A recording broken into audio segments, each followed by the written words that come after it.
बिस्मिल्लाहिर्रहमानिर्रहीम अस्सलामु अलैकुम वरहमतुल्लाहि वबरकातुहू।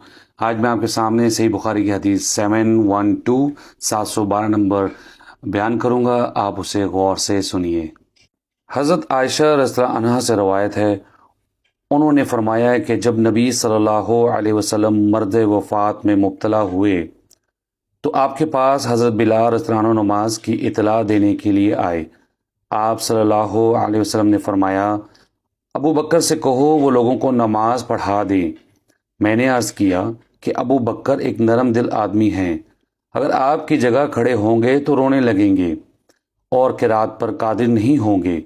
आप सल्लल्लाहु अलैहि वसल्लम ने फरमाया, अबू बकर रज़ियल्लाहु अन्हु से कहो कि वो नमाज पढ़ाएं। मैंने फिर वही अर्ज़ किया तो आपने तीसरी या चौथी मरतबा फरमाया, तुम तो यूसुफ अलैहिस्सलाम वाली औरतों की मिसल हो।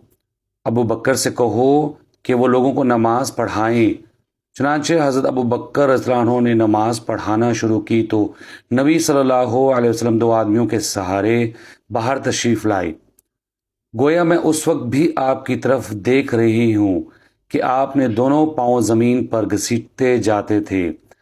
जब हज़रत अबू बकर रज़ियल्लाहु अन्हु ने आपको देखा तो पीछे हटने लगे, मगर आप सल्लल्लाहु अलैहि वसल्लम ने इशारे से फरमाया कि नमाज पढ़ाते रहो।